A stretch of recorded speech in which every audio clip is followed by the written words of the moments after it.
なりたいチャンネルです。姉妹チャンネルの青虫の朗読チャンネルにもよろしくお願いします。魔王学院の不適合者第4章第185話不適合者第186話噂と伝承朗読を始めます。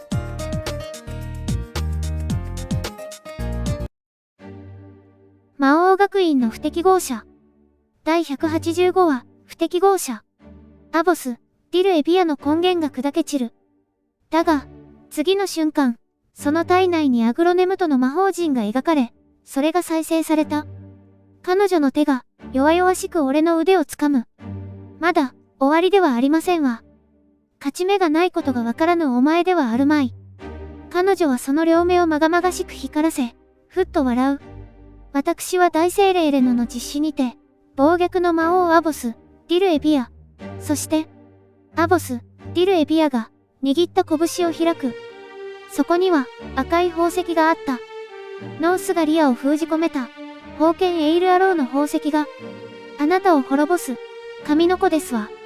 赤い宝石を魔法陣が覆い、風呪縛回復らえるエンテの魔法が発動する。直後、その赤い宝石が宙に浮かび上がった。猛獰なる魔王に、神の知恵を授ける。神々の計画は絶対なり、アボス、ディル・エビアは定められた運命に従い、ここに目覚め、我が言葉を賜り、神の子となった。宝石から、ノースガリアの声が響く。略奪権で声を奪われていたはずだが、そのリオ・ベヌズ・ドノアで滅ぼしたか。神の子は、定められた神の計画通りごとを運び、そして、離滅権を手中に収めた。かつてこの地に落とされた、滅びの秩序、破壊神アベル・ニューを。徐々に赤い宝石に亀裂が入り、パリンと音を立てて砕け散る。淡い光をまといながら、その場に姿を現したのは、ノースガリアだ。もはや、神の体を維持することもできず、エール・ドメイドの魔族の体に戻っている。しかし、その顔はすべて思い通りと言わんばかりの傲慢さを見せていた。今こそ、目覚めの時。ノースガリアは両腕を掲げる。同時に、アボス、ディル・エビアが囁く。アノス、ボルディゴード。彼女は、離滅権を持った右手をわずかに動かした。私は未だに、すべてを掌握しております。言葉と同時、彼女はその剣を自らの胸に、その根源に突き刺していた。アボス、ディル・エビアの魔力が、離滅権に送られていく。ゴーとデルゾゲードが震え始めた。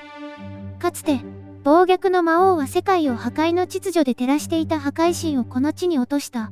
破壊神アベル・ニューは、魔王上デルゾゲードと名を上書きされ、そして、その神の権能、破壊の秩序を凝縮した奇跡は、離滅権ベヌズ・ドノアと名を変えられた。厳かに、歌うように、ノースガリアは言う。なぜ、あらゆる死と破壊の元凶となった破壊神アベル・ニューを、平和を求めた魔王は滅ぼさなかったのか。答えはあまりにも明快だ。破壊の秩序そのものであるアベル・ニューを滅ぼし尽くすことは、暴虐の魔王といえども不可能であったからだ。離滅権がこれまで以上に黒く、まがまがしく、闇色に輝いていた。アノス、ボルディゴードは、苦肉の策として、破壊神アベル・ニューの力を限定し、その方向を変えることで、破壊の秩序をこの世から奪った。そうして、あらゆる秩序、あらゆる理を滅ぼす、離滅権という奇跡が生まれた。ノースガリアは掲げた両手をゆっくりと握る。だが、それはあまりにも愚かな選択だ。神の秩序を永遠に形を変えたままにしておくことなど不可能なのだから。秩序はやがて、本来の理を取り戻す。その時、一体何が起きると思う？問いかけるように言い、ノースガリアはそれに自ら答えた。行われなかった破壊の反動が押し寄せる。せき止められた川の水がやがて堤防を決壊させるかのように、破壊神の力を奪い、君は世界を救済したと思ったのかもしれないが、ただ問題を先送りにしたに過ぎない。事実を突きつけるように、ノースガリアは高らかに声を上げる。いや、秩序を押さえつけていた年月の分だけ、その力は桁外れに膨れ上がる。ノースガリアの魔眼がほのかに赤く輝き、俺を視線で射抜く。暴虐の魔王の噂と伝承を持つアボス、ディル・エビア。それは君を倒すためではなく、その膨大な魔力で破壊神アベル・ニューを目覚めさせるためにある。ほぼすべての魔力を使い果たしたか、ガタッと音を立て、アボス、ディル・エビアが仰向けに倒れた。突き刺さった離滅剣が一人でに抜け、ゆっくりと宙に浮かび上がる。闇色の剣の輪郭がぐにゃりと歪み、まがまがしい魔力の本流とともに、窮状をかたどっていく。さあ、天を仰ぎ見よ、愚かなる者たちよ。神話の時代、あらゆる死と破壊をもたらした破壊神の奇跡、破滅の太陽サージエルドナーベが、今ここに蘇る。激しい魔力の余波に耐えきれず、デルゾゲードの天井が吹き飛んでいた。見上げれば、夜空には月が浮かんでいる。その反対側に、一つの巨大な影があった。雲一つないそこに、星の瞬きに照らされ、太陽の影が出現していた。黒い粒子が、その周囲に集い始める。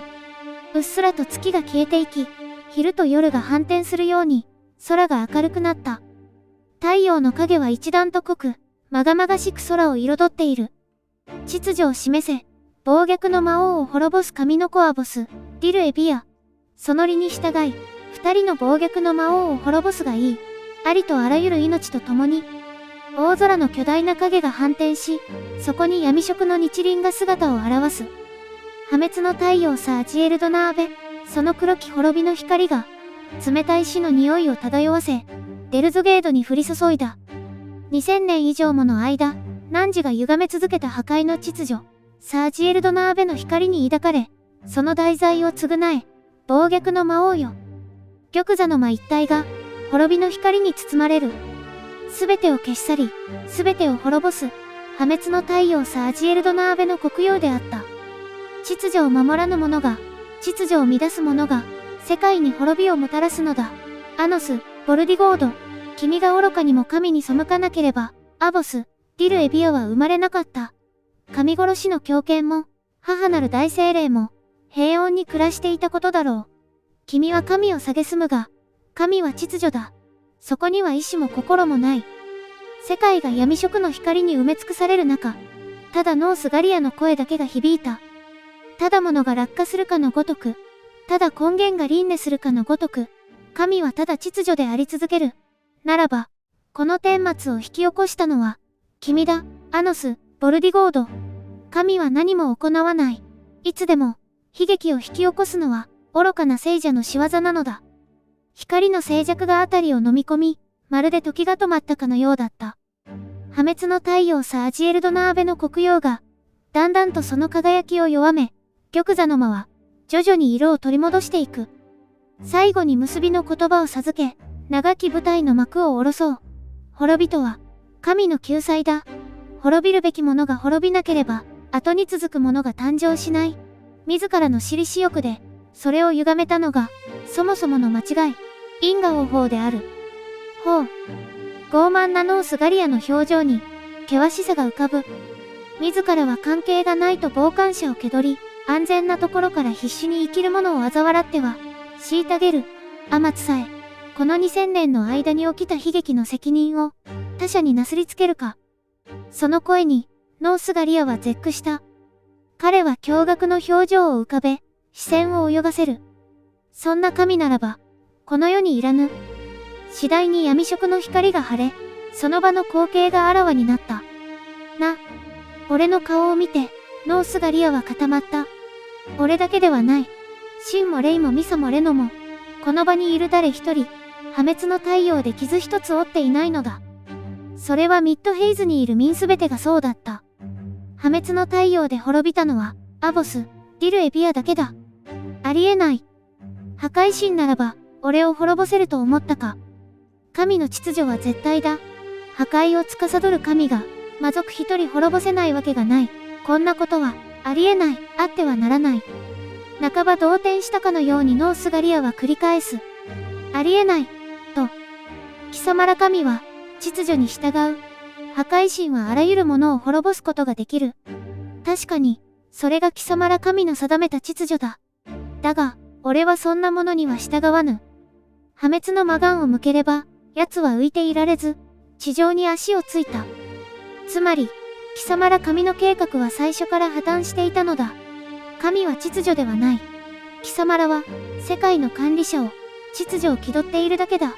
もしも、神が真に秩序だというのならば、俺が生きているわけがないのだからな。滅びないわけがない。認めよ。これが現実だ。君がいかに逸脱していようと、他の魔族たちまで守りきれるはずがない。滅びの秩序は絶対だ。一歩、俺は足を踏み出す。ノースガリアはその場から動かず、その両目をただ俺に向けている。神が、破壊神アベルニューが、君に味方したのか？それとも、離滅権に封じない状態でさえ、破壊神の秩序を君が完全に支配しているのか？さて、単純に俺が強すぎるだけかもしれぬぞ。もう一歩、俺は歩を刻む。ビクン、とノースガリアの体が震えた。秩序が俺を恐れるか。はは。ノースガリアが乾いた小声をこぼす。神は恐れなどしない。心も意志もなく、この身はただ一つの秩序だ。ならば、とっとと退くがいい。新しい計画でも立ててくるのだな。そうさせてもらうよ。二つの魔眼をノースガリアに向け、俺はまっすぐ歩いていく。しかし、奴はその場から動かなかった。なんだ？天武神が困惑したような表情を見せた。ありえない。何をした？動かない。何をしている？俺が答えぬままでいると、繰り返して、奴は言った。何をしている？何をしている？暴虐の魔王。わからぬか、ノースガリア。また一歩、俺は歩を刻む。奴の体は地面に根を張ったかのごとく、まるで動かなかった。それが恐怖だ。息を飲み、目を丸くしてノースガリアは俺を見つめる。その視線は怯えており、その足は完全にすくんでいた。神に恐れなど、ない。神は不滅なり、故に、心など、身動き一つ取ることができず、天武神がガタガタと震える。俺はたやすく奴の前まで歩いていき、その指を胸元に当てた。君は私を滅ぼすことはできない。秩序を生む秩序。天武神を滅ぼせば、世界は崩壊の一途をたどるのみだ。確かにな。はは。ノースガリアが安堵したかのように声を漏らす。それを嘲笑うかのように、俺は言った。などと口にすると思ったか。途端に絶望的な表情になり、ノースガリアは絶句する。その目は、まるで奈落に落ちたかのようだった。どうした、ノースガリア、心などないというならば、滅びなど恐れはしまい。それとも、秩序であるお前が生きたいとでも言うつもりか？天武神を滅ぼせば、世界は崩壊の一途をたどる。だが、そんな秩序は、俺の前では何の意味も持ちはしない。たった今、破壊神の秩序さえ、滅ぼしてみせたのだからな。笑ってみよ。この状況で笑えたならば、貴様は秩序だ。悪意はあるまい。それなりの対処はさせてもらうが、滅ぼしはせぬ。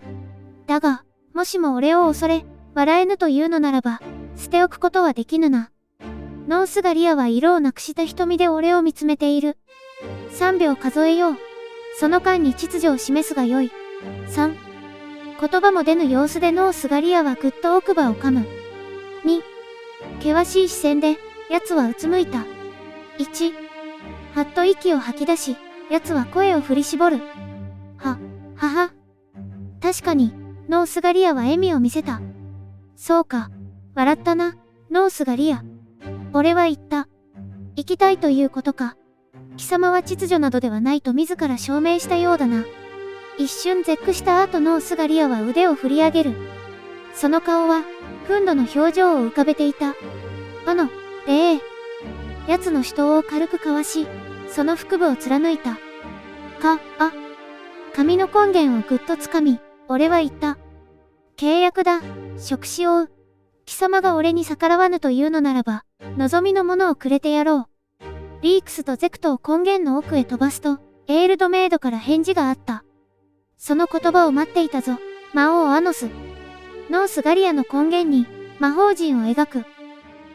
何を、するつもりだ、暴虐の魔王？怯えた瞳で奴は言う。大したことではない。天武神の秩序を滅ぼせば、世界が崩壊する。それは面倒なのでな。貴様の神の力をすべて、職使を負うに渡すまでだ。神の力は絶対、その秩序を、賠償な魔族に移すなど。気がつかなかったのか ?2000 年の間、エール・ドメイドは神の力を簒奪する魔法術式を自らの根源で練っていた。もっとも、まだまだ不完全な状態だが、すでにくさびは打ち込まれている。神と戦っている間、ノースガリアの根源の底を除き、エール・ドメイドが開発中だった魔法術式を解析した。あとはそれを完成させればいいだけの話だ。愚かな男だ。神の力を簒奪しようとは、裁きが下る、秩序の裁きが。貴様は虫けらにでも変えてやろう。未来永劫、何度転生しようともな。楽しいぞ。心があるというのはな。秩序などという無味乾燥なものよりも、虫けらの方がよっぽど刺激的な生だ。無論、多少は辛いこともある。体内に構築した魔法陣に魔力を送り、ノースガリアから神の秩序を簒奪し、それをエールドメイドへ移動させる。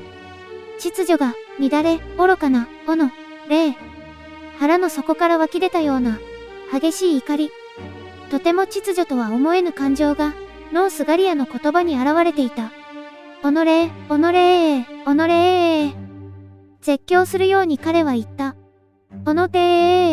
世界の断りから、秩序から、外れた、不適合者め随分と虫けららしいことを言うようになったものだ。奴の言葉には取り合わず、神の力を奪う魔法を続ける。後悔しろ。後悔するがいい。アノス、ボルディゴード。君が利を乱すのだ。神に心があるのではない。君が神に感情を植え付け、秩序を乱しているだけなのだ。君はやがて、世界を滅ぼし、破滅へと導くだろう。神の予言は、絶対。ノースガリアの体が光に包まれる。次の瞬間、それが膨れ上がるように弾けると、その根源は二つに分かれていた。カッカッカ、と高笑いが聞こえた。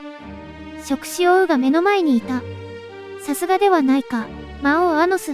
秩序簒奪時、シェンズの魔法術式をあっさりと完成させ、神の力さえたやすく簒奪してみせるとは、それでこそ、この触手王が認めた絶対なる王者だ。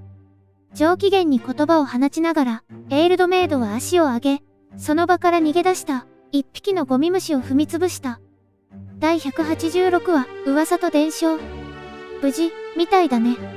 霊人人兼エヴァンスマナを構えたまま、レイがつぶやく。ええ。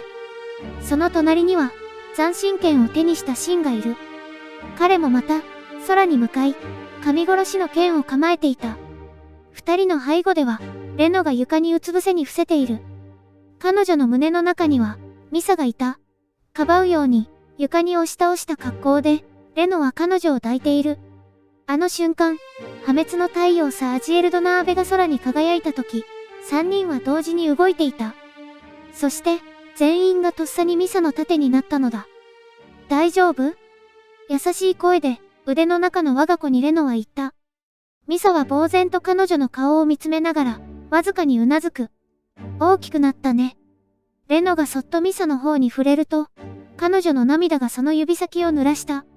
お母さん、ですか？呆然と口にしたミサに、レノは慈愛に満ちた笑みを見せた。やっと抱きしめてあげられた。そう言って、ぎゅっとレノはミサを抱きしめる。彼女の体が光に包まれ、薄く、透明になっていく。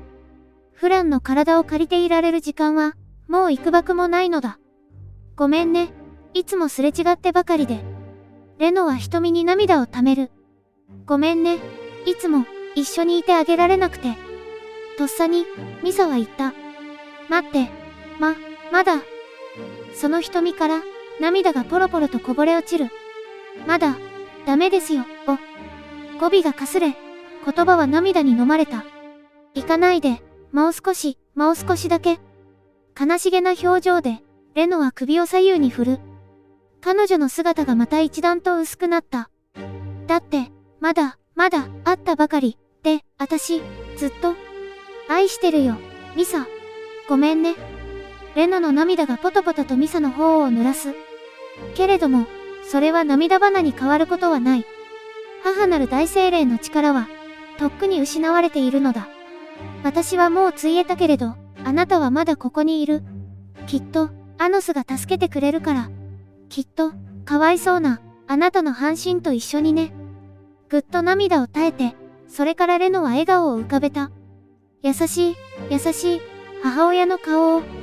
あなたを産んで、本当によかった。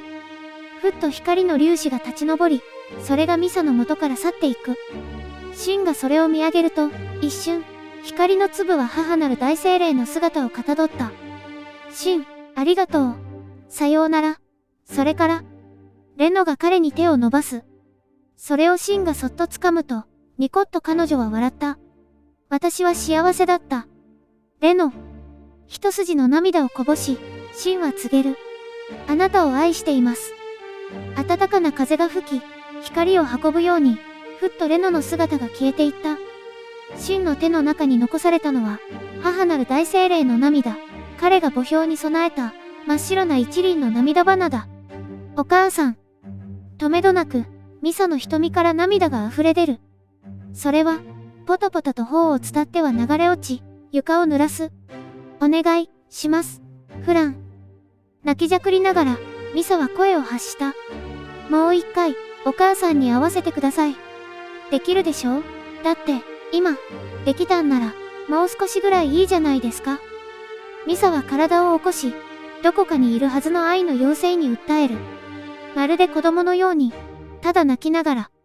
それが、不可能だということがわからない彼女ではあるまい。それでも、なお、悲しみは深かった。もうちょっとぐらい、いいじゃないですか。けれども、愛の妖精は現れない。フランが体を貸してくれるのは一度きり。その愛を伝え、自らがもうついえたのだと認識するまでの間のみだ。無理は言わぬことだ、ミサ。あれにそれほど大きな力はない。できるのは、せいぜい悲劇に決着をつけることぐらいだろう。ゆるりと歩いてきた俺を、ミサがすがるような目で見た。アノス様。絞り出すように、ミサは言う。私が、いけないんです。ポタポタと涙をこぼしながら、ミサは悲しみを吐露した。私が生まれなかったら、お母さんは、ついえることはなかったんです。それは違う。だって、何が違うんですか？私が生まれて、噂と伝承に背いたから、お母さんは死んじゃって。アボス、ディル・エビアとして目覚めたことで、ミサはあの2000年前の記憶を取り戻したのだろう。私が、いなかったら。ミサ、俺が気休めを言ったことなどあったか？え？大粒の涙をこぼしながら、ミサは目を丸くする。レノがついえたのならば、確かにお前が原因となったことは間違いあるまい。何をどう言い繕ったところでお前の悲しみは癒されぬだろう。呆然とミサは俺を見つめる。違うというのは、ついえてなどいないという意味だ。本当ですか？ミサが声を上げると同時に、シンがこちらに強い視線を飛ばす。ああ、だが、彼女を救う前に。そう口にした途端、ミサの体から淡い光が漏れ始めた。彼女に魔眼を向ければ、その体の根源が崩壊しようとしているのがわかる。アボス、ディル・エビアから切り離され、半分だけとなった根源では、生き続けることはできない。お前を先に救わねばならぬ。傍らに立つ勇者に、俺は言った。レイ。彼は前へ出た。噂と伝承通り、ミサを霊人人権で滅ぼすがよい。驚きを隠せず、ミサは絶句した。説明してやりたいところだが、その時間もあまりない。お前の根源は今にも崩れ、滅びるだろう。覚悟はいいか？二人に問う。レイとミサは顔を見合わせ、こくりとうなずいた。信じています。レイがエヴァンスマナの切っ先をミサの胸元へ向ける。神々しい光が彼女に向かって放出され、それが根源を浄化するかのごとく、消し去っていく。俺は指先を向け、同時に彼女の根源にある魔法陣を描いた。光が弾けるように、ひときわ大きくミサの体が輝いたかと思うと、次の瞬間、ふっとそれが消え去った。ミサの姿は、影も形もなかった。暴虐の魔王の噂と伝承により生じた大精霊アボス、ディル・エビアが、ミサの根源の半分を形作っていた。レイがこちらを振り向く。後ろでシンが、俺の言葉に耳を傾けていた。アボス、ディル・エビアが滅びれば、ミサも生きていくことはできぬ。その二つはどうあがいたところで完全に切り離すことはできないからな。霊人人権でレイは彼女たちを二つに分けたが、それは永久にそのままにしておくことができるものでもない。たとえ二人になろうとも、ミサはアボス、ディルエビアであり、アボス、ディルエビアはミサなのだ。ならば、アボス、ディルエビアを名が同じだけの違う精霊に変えれば、ミサは自らに宿る精霊の心と共存することができるだろう。噂と伝承が変われば、精霊はそれに応じて変わっていく。だが、ここで問題となるのは最初に生まれた時の噂と伝承に最も影響を受けてしまうということだ。2000年前に行った時に、レノから説明を受けたことだ。例えば遠い未来に、母なる大精霊レノは精霊の母ではない、という噂と伝承が広まったとする。それは、彼女がついえるのと同義である。精霊の根幹となる噂と伝承に矛盾する噂と伝承は、ただ精霊の寿命を縮めるのみだ。精霊は魔族や人間と違って、転生はせぬ。つまり、別人に生まれ変わるという概念がないのだ。だからこそ、その精霊に矛盾する噂と伝承はただ害としかならぬ。皇族至上主義を掲げ、人間を恨む暴虐の魔王として生まれたアボス、ディルエビアは、邪悪な存在として生き続けるしかない。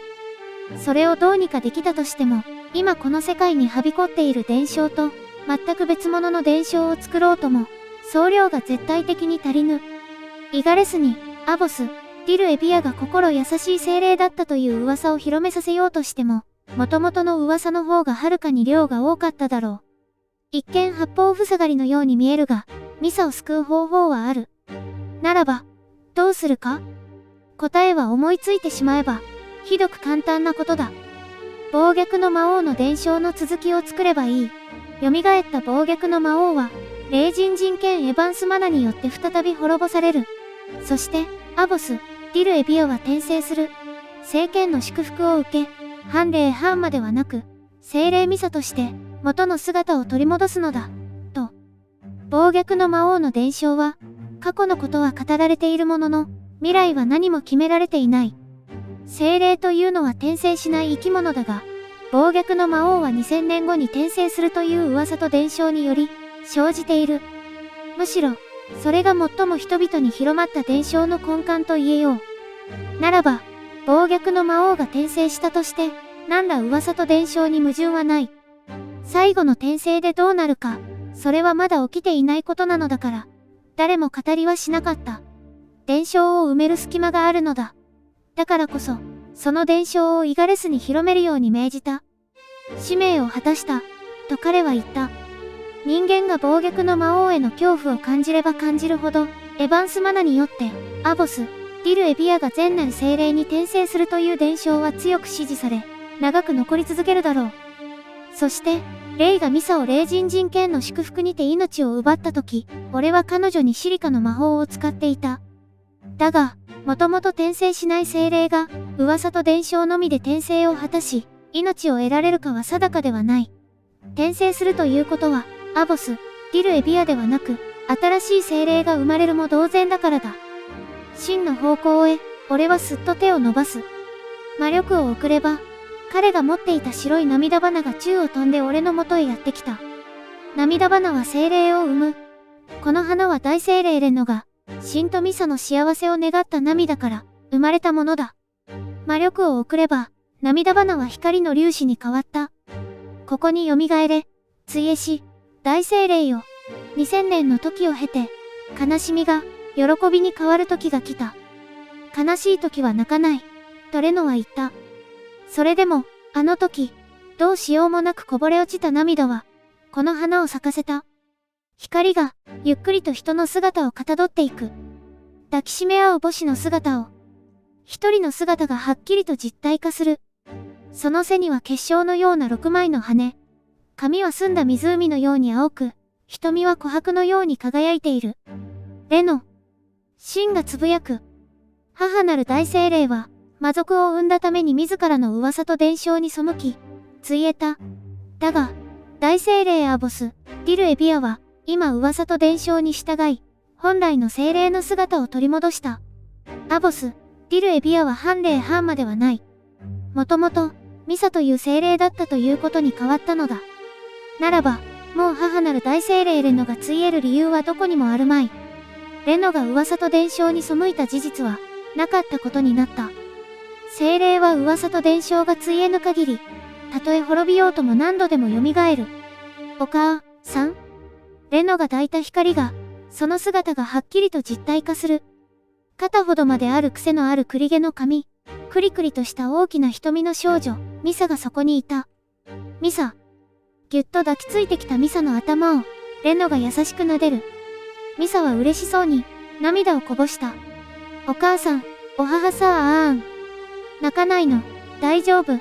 お母さんはここにいるよ、ミサ。これからは、ずっと、あなたのそばにいるから。